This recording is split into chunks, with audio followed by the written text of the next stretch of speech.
आज 28 नवंबर जुम्मे का दिन का ये पहला वीलॉग है। अल्लाह ताला पाकिस्तान पर अपना रहम करम करे, इस जुम्मे के सदक़े में पाकिस्तान को इनके चुंगल से आज़ाद करे।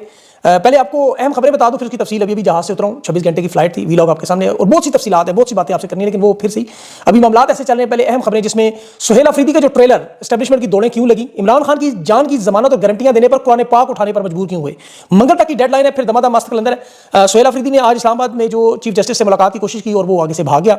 खान की रिहाई और मुलाकात के मामले पर इंटरनेशनल मीडिया भी पहुंच गया और इंटरनेशनल दबाव भी बढ़ गया। खान के बेटे भी मैदान में आ गए और स्पीकर की अपोजिशन के साथ मुलाकातें हुई हैं।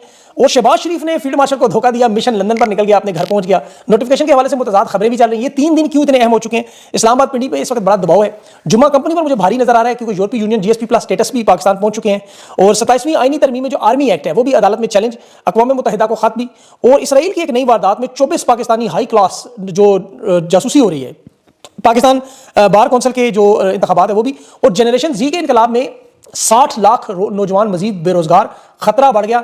अरब अमारात ने आज पाकिस्तानियों को वीजे देने से इनकार भी कर दिया। और जनरल साहिर शमशाद के बारे में खबरें आ रही हैं कि रिटायरमेंट के बाद क्या कनाडा चले गए।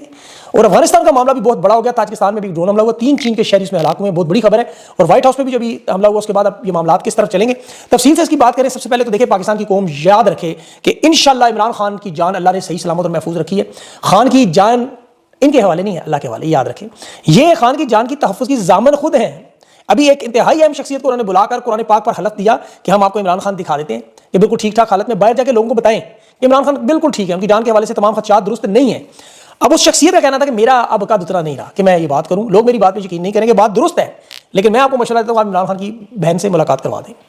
ये असल में गारंटी चाहते हैं कि इमरान खान कोई कॉल ना दे, बस इतनी सी बात है। मुलाकात जो है वो नोटिफिकेशन के मामले पर फंसी है। ये चाहते हैं इमरान खान को कायल करें कि ये जो एहतजाज का मामला शुरू होने जा रहा है वो ना दे, लेकिन ये गलती कर रहे हैं कि मंगल को कॉल आ जानी है। इस वक्त तो शख्स को जिसके साथ मुलाकात करें उसका अपना किरदार बड़ा मशकूक है, लोगों की बात पे यकीन नहीं करते। 2 लोगों को उन्होंने कहा है, 2 लोगों को मैं आपको आगे चल के बताता भी हूं। और इमरान खान की जब तक बहनों से मुलाकात नहीं होगी उस वक्त तक लोग बात मानने पर इनकी यकीन नहीं करते, क्योंकि माजी बड़ा भयानक और ज़िल्लत-आमेज़ है।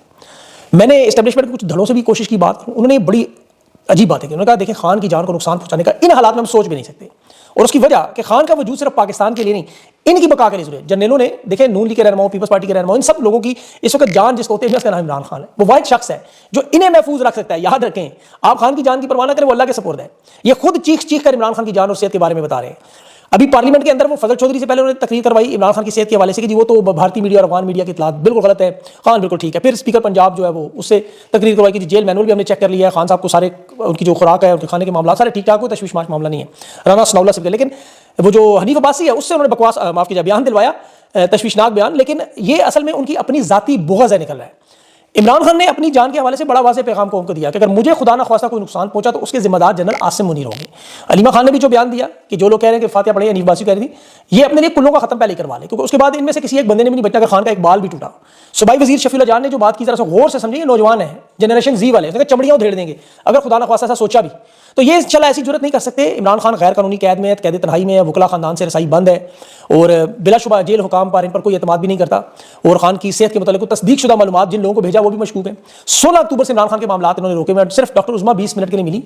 और ये पैगाम जो अलीमा खान को दिया कि 10 दिन पहले कि इमरान खान को जब तक आसिम मुनीर साहब की नोटिफिकेशन नहीं होती उस वक्त तक इन्हें मुलाकात नहीं होगी, अदालत में जाने का कोई फायदा नहीं। सर्दियों की छुट्टियां वैसे भी 18 दिसंबर से शुरू हो रही हैं और अदालतों की, और अदालतें तो पैक है। सुहेल अफरीदी देख लें, आज भी जस्टिस डोगर से मिलने गया और जस्टिस डोगर को सुहेल अफरीदी से मुलाकात की इजाजत नहीं मिली।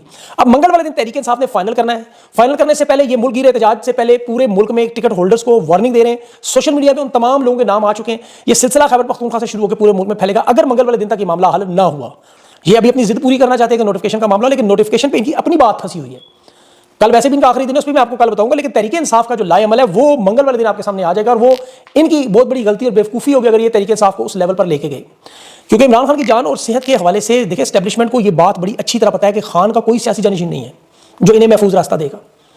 देखिए, आप माजी बेनज़ीर भुट्टो को शहीद किया तो आसिफ जरदारी मौजूद था, हुकूमत संभालने के लिए तैयार था, पाकिस्तान खपे का नारा लगा गया।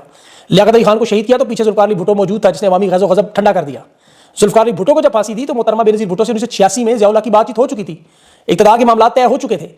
अब नवाज शरीफ को जब मुल्क से निकाला गया था उस वक्त भी याद रखें कि परवेज मुशर्रफ एक वक्त में नवाज शरीफ को फांसी देना चाहता था, लेकिन नवाज शरीफ खानदान ने डील की, पीछे सियासी जानशीन मौजूद थे, वो उन्होंने उस मामले को तरफ नहीं जाने दिया।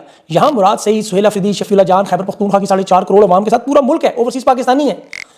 पहले जिस तरह माजी देखें याद रखें, मीर जाफर ने साइफर की गद्दारी छुपाने के लिए कौम के नहते लोगों को रात की तारीकी में गोलियां मारी हैं, ये बात दुरुस्त है।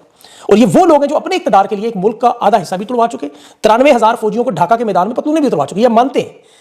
ये बल्कि गजा में फौज भी भेजने के लिए तैयार है कि वहां भी मुसलमानों के साथ जो करना है कर ले।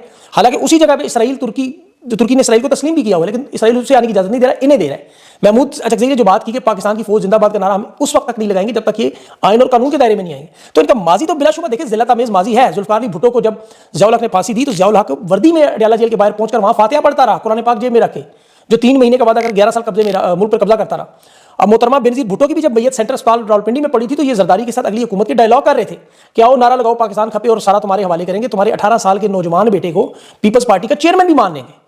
तो इनके साथ वो लोग मौजूद हैं। नवाज शरीफ वो शख्स है जिसने भुट्टो की फांसी के बाद वजीर खजाना भी बना और ये आज भी वहीं खड़ा है, ये आज भी उस वारदात के लिए तैयार है। अब बेनज़ीर भुट्टो के मामले पर, उनकी शहादत पर अगर आपको याद हो तो उस वक्त क्या हुआ था, $2 अरब का नुकसान एक दिन में हुआ, 13 पुलिस स्टेशन, 51 बैंक जले, 120 सरकारी दफातर और तकरीबन 2000 से ज्यादा लोग उसमें मारे गए। और उनकी मकबूलियत का म्यार आप जानते हैं वो जलावतनी के बाद क्या हालात थे। अभी तो बलोचिस्तान में नवाब अकबर बुख्ती की शहादत को ये नहीं संभाल सके, एक सूबा बलोचिस्तान आज तक नहीं संभाला जा रहा, 24 साल हो गए। तो ये खुदा ना खास्ता ऐसी हरकत का सोचें तो इनके अपने ही रोंगटे खड़े गए, हमें तो कोई, हम तो अल्लाह पर देख के खुश हो जाते हैं। ये तसल्ली रखे, खान की जान इंशाअल्लाह पाकिस्तान की जान है, उसका वारिस अल्लाह है। इन लोगों की जाने अलबत्ता उनका मुझे नहीं पता कौन वारिस है। मोहतरमा बेनज़ीर भुट्टो के साथ तो याद रखें सिंध का एक सूबा था, सिर्फ सिंध का। यहाँ खैबर पख्तूनख्वा 4.5 करोड़ की आबादी का एक सूबा सिर्फ, जिसकी मैं बात कर रहा हूँ, जहाँ का नुमाइंदा सुहेल अफरीदी जो वाहिद पाकिस्तान का वज़ीर आला जो इलेक्शन जीत के वज़ीर आला बना है कानूनी और आईनी एतबार से, और वो इन्हें मौका दे रहा है, बार बार जायज़ और आईनी कानून मांग रहा है। 8 दफ़ा अडयाला जेल जा चुका है, ये तमाम हुज्जत पूरा किया जा रहा है और ये तमाम बड़े रहनुमा शेख मुजीब समेत करते रहे। देखिए सुहेल अफरीदी आज भी चीफ सेक्रेटरी के दफ्तर में हाई कोर्ट अलीमा खान के साथ पहुंचा और चीफ जस्टिस सरफराज डोगर को इजाजत नहीं मिली, वो पतली गली से फिर भाग गया। इस्टेब्लिशमेंट ने एक पैगाम इमरान खान की मुलाकातों के हवाले से भेजा है, ये बड़ी अहम बात बता रहा हूँ कि बैरिस्टर सैफ को काबीना का हिस्सा बनाए, मुलाकातें बहाल करवा दें। मेरे ख्याल में सुहेल अफरीदी तैयार नहीं है, ऐसा कोई रास्ता वो नहीं दे रहे। वो खुद सख्त सर्दी में धरना दे के सारे बैठे रहे और ये एक नई तारीख पाकिस्तान में लिखी जा रही है, याद रखें। और ये बड़ी खुशकिस्मती है एस्टेब्लिशमेंट की कि ये नौजवान है अकलमंदी से काम कर रहे हैं, ये अडयाला जेल के बाहर खड़े होकर नमाज अदा कर रहे हैं, ढके छुपे अल्फाज में इनको समझा रहे हैं। इरफान सलीम ने अभी कहा कि वो general Asim Munir army chief के तौर पर 29 तारीख से हमें कबूल नहीं होंगे, चीफ डिफेंस फोर्सेज बन जाए, जो मर्जी बन जाए। ये अभी तक सब्र से काम ले रहे हैं, पूरे मुल्क को बंद करने का ऐलान मंगल को आ गया तो ये मामला निकल जाएंगे कंट्रोल से बाहर। इन्हें समझाने की कोशिश हम भी कर रहे हैं और इंटरनेशनल लेवल पे दुनिया भी कर रही है कि ऐसा ना करें। इंटरनेशनल मीडिया आज भी हालात जानने के लिए अडयाला जेल पहुंच गया कि असल हकाइक दुनिया के सामने रख दें। ज़ल्मे खलीलज़ाद इन्हें समझा रहा है कि आग से खेलने की कोशिश ना करो। इमरान खान के बेटे अभी कासिम खान का मैं बयान देखा था, 845 दिन से उसने कहा मेरे वालिद खैर कानूनी हिरासत में, 24 दिन से उनकी कैद तन्हाई में, उनके राब्ते सारे रोक दिए गए हैं। अदालत के वाज़ेह अहकामात मौजूद हैं, ये यहाँ फ़ोन कॉल तक नहीं करने दे रहे, जानबूझ कर रहे हैं। उसमें आलमी बरादरी बैन अल-अक़वामी इंसानी हकूक़ की तंजीमों को कहा गया कि फिर कल आप गिला ना कीजिएगा। ये तहरीक इंसाफ के अच्छा यहाँ रहनुमा भी उन्हें भी याद करा दूं जो अडयाला जेल नहीं पहुंचे। 859 टिकट होल्डरों की लिस्ट है, उसमें इस्लामाबाद के, कश्मीर के, गिलगित बल्तिस्तान के तमाम मिलाए तो 1000 से ज्यादा बनते हैं। अब इन्हें भी मंगल तक का नोटिस है पहुंचे। इन सब लोगों के नाम जो है सोशल मीडिया पे जारी है, इन लोगों को पार्टी से फारिग करना चाहिए अगर ये नहीं पहुंचते। इस वक्त देखिए मसला क्या, आप जरा समझने की कोशिश करें। एक्सटेंशन मुद्दत मुलाजमत तो उसी का नोटिफिकेशन है और उस पर शहबाज शरीफ का धोखा, वो बहरीन सरमायाकारी के नाम पे भाग गया, लंदन अपने घर पहुंच गया, वहां सरमायाकारी पे मांगने के तो मिला कुछ भी नहीं, बल्कि उन्होंने तो अच्छा इसमें एक बात आपको बताऊं, ये इन्होंने जुल्म देखे क्या किया। 26 नवंबर हो, 9 मई हो, जिले शाह जैसे शहीद हो, इन्होंने पाकिस्तानियों के बच्चों को मार मार के क्या हाल किया। इनके अपने घरों में, मुझे कल एक शख्स ने बड़ी इंपॉर्टेंट बात बताई, ये जो पाकिस्तान का सबसे ताकतवर शख्स जनरल, इसके अपने घर के हालात आप देखिए। आपको जनरल ज़ियाउल हक का याद होगा कि ये मुल्क के बच्चों को पीपल्स पार्टी के लोगों को भी ऐसे मारता रहा, अपने उसके घर में माजूर बच्ची थी।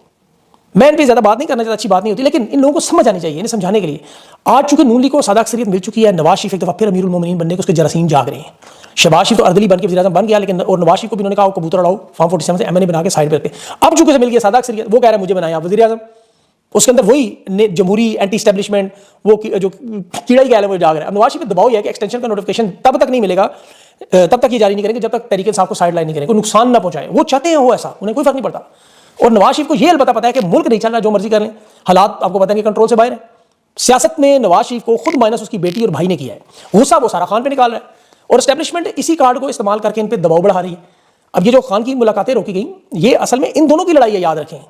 इन दोनों के दरमियान जो मामला तनाव जो आपको इस्लामाबाद और पिंडी में नजर आ रहा है, ये मामला सिर्फ एक्सटेंशन का नोटिफिकेशन और नवाज शरीफ की वजारत आज़म उस्मा से, इससे जुड़ा हुआ है। खतरा दोनों को इमरान खान से है और इमरान खान कार्ड दोनों एक दूसरे पर इस्तेमाल करते हैं, एक दूसरे को ब्लैकमेल करते हैं। 8वीं दफा नवाज शरीफ लॉन्च हुआ और ये पहली दफा है कि ये अपनी मर्जी से मैदान, पहले लोग भेजते थे इसको, इस दफा ये भाई और बेटी दोनों की मर्जी के खिलाफ आया कि मेरे लिए जगह बनाई जाए। और एक दफा उसे पता है कि 28वीं तरमीम का मामला बना, आर्मी चीफ को नोटिफिकेशन हो गया, वो सदर ममलकत बन गए, तो फिर नून लीग फारग। और नून लीग के अपने वज़रा, मेरी एक से बात हुई, उसने कहा हम परेशान है बड़े, हम तो डरे हुए कि ये जो कुछ भी एस्टेब्लिशमेंट कर रही है इसमें हमारा कोई अमल दखल नहीं, हम तो मारे जाएंगे इसमें। और यही हाल इस वक्त पीपल्स पार्टी का भी है, उन्हें भी नजर आ रहा है कि एस्टेब्लिशमेंट के इन रवैये की वजह से एक तरफ तो मुल्क तबाही बर्बादी की तरफ जा रहा है, कि 78 साल में आप पाकिस्तान के मुआशी हालात को देखें कि इस लेवल पर पहुंच चुके हैं, कौम आज दुनिया में सबसे ज़्यादा गरीब होती जा रही है। और ये भूखों के सामने नारे लगाते रहे, लाओ जी रोटी लेकर आ रहे हैं आप लिए, और सोशल मीडिया पर अस्करी अपने सहाफ़ी इकट्ठे करके शोर मचाते रहे, तरक्की होगी तरक्की। वहाँ हालात ये कि बहरीन भी कह रहा है कोई सरमाकारी नहीं होगी। भाई हालात तो अपने देखो जाके। इन्हें अंदाज़ा नहीं है कि जनरेशन जी का जो इनकलाब है जिसकी हम बार बार बात करते हैं, अब उसमें मजीद 60 लाख नौजवान बेरोजगार हो चुके हैं। यूरोपीय यूनियन का वक्त है, वही एक्सपोर्ट पर पाबंदी लगी, मजीद नौकरियां, मजीद कारखाने और फैक्ट्रियां बंद हो जानी है। फिर ऊपर से इंसानी बुनियादी हकूक का मसला इंटरनेशनल लेवल पर के लिए बहुत बड़ा मसला बना हुआ है। यूरोपीय यूनियन में पटिशन जा रही हैं धड़ाधड़। आप अगले वीलॉग्स में उसमें तफसील बताऊंगा। ये जो भी स्पेन बरतानिया में इकट्ठ हुआ उसका नतीजा आपको नजर आएगा। अभी बहुत सारी 15 के करीब तो पटिशन मुझे भी याद है। दुनिया इनके साथ क्या कर रही है कि अरब अमारात इनको पाकिस्तानियों को वीज़ा देने से इनकार कर रहे हैं कि इनको वीज़ा नहीं देंगे, और ये पूरी जान मार रहे हैं कि इन पर जो बात करने वाले सहाफ़ी हैं उन पर क्रैकडाउन करें। आगा शेख सरवर, सोहराब बरकत, ये दोनों भी गैर कानूनी तरीके से इन्होंने सहाफ़ियों को उठा के जुल्म जबर पर जिस तरह उन्हें कैद में रखा हुआ है, ट्विटर पे जो अकाउंट्स हैं उन्हें फतह करने की मुसलसल कोशिश। इसलिए मैं सोशल मीडिया और देखें ओवरसीज़ पाकिस्तानियों से बार बार दरख्वास्त करता हूँ कि इत्तफाक और इत्तेहाद थोड़ी देर के लिए अपने इख्तलाफात को साइड में रखें। जब आपका वक्त नॉर्मल हो तो लड़ते रहें आपस में। फिलहाल आपके लिए ये बड़ा इंपॉर्टेंट मेक ब्रेक का टाइम है। ऐसे मरहल शुरू हो रहे हैं कि आप लोगों को आइंदा आने वाले दिनों में भरपूर अपनी कानूनी पुरअमन मुज़ाहमत करनी होगी। यहाँ तो अस्करी और साफ़ी अकाउंटों पर खुला इस वक्त कौमी खजाना लुटाया जा रहा है। आप सोच नहीं सकते कितना पैसा लग रहा है। अब तो बल्कि यहाँ तक खबरें कि बिटकॉइन और क्रिप्टो करेंसी में पेमेंट करें इनको। वो मैं आपको फिर तफसील के बताऊंगा, वीडियो लंबी हो जाएगी। लेकिन आप लोग ये याद रखें कि इस वक्त इन हालात में एक तरफ तवज्जो बटने के लिए एक नई जंग लगाने की भी कोशिश होगी। अभी अफगानिस्तान से ताजिकिस्तान का मसला शुरू है, उसमें 3 चीनी शहरी भी जो है ना वो हलाक हो रही है। बड़ी गेम है, क्योंकि व्हाइट हाउस में आपको पता है अभी ताज़ा तरीन एक हमला जिसमें अफगान शहरी गिरफ्तार हुआ। तो अमेरिका में जो मौजूद एस्टैब्लिशमेंट है वो अफगानिस्तान के हवाले से कोई भी इस तरह का फॉल्स फ्लैग ऑपरेशन करके इसे खैबर पख्तूनख्वा तक फैलाना चाहते हैं। और फिर ऊपर से गजा का मामला आपके सामने वो भी अभी मुकम्मल तौर पर खत्म नहीं हुआ। तो इसलिए आपको थोड़ी जान मारनी होगी, तगड़े हो जाए। खान इस वक्त अभी आपको पता है हालात को मंगल तक जो है, ये जो हफ्ता इतवार सवार ये 3 दिन है, 3 दिनों में बहुत कुछ होना है। तो इसलिए आप लोग जुड़ जाए, अपना प्रेशर अपना दबाव बरकरार रखें, सब लोग अपनी ट्वीट्स करें। और ये जितने भी तरीके इंसाफ के गायब लोग हैं, इन लोगों से दरख्वास्त है, देखें ये वक्त गुजर जाना है। आप लोग उसके बाद फिर कुछ जीरो हो जाएंगे, आपकी हालत नून लीग और पीपल्स पार्टी के लोगों से बुरी हो जाएगी अगर आप लोग इस वक्त अपनी जमात के साथ ना खड़े हुए। क्योंकि ये पाकिस्तान की तारीख है, लोगों के लिस्टें लोगों ने लगा दी आपके नामों के साथ कि कितने गायब है सारे। तो ये डर और खौफ अपना निकालें। कोई नहीं, आपको गिरफ्तारियों से कोई नहीं मरता, सारे के सब लोग गिरफ्तार होते रहते हैं। इसमें से निकलें और अपने पुरअमन हकूक के लिए जिद्दोजहद करें। इसमें और भी बहुत सारी चीज़ें हैं, लेकिन अभी चूंकि मामला ताज़ा तरीन इसी लेवल पे है तो मैं अभी सिर्फ इधर तक की बात रखता हूँ। उसके बाद इंशाल्लाह अगले वीलॉग्स में मज़ीद तफसीलात उसको खोलना शुरू करूँगा। अपना ख्याल रखें, मुझे इजाज़त दें। अल्लाह हाफ़िज़।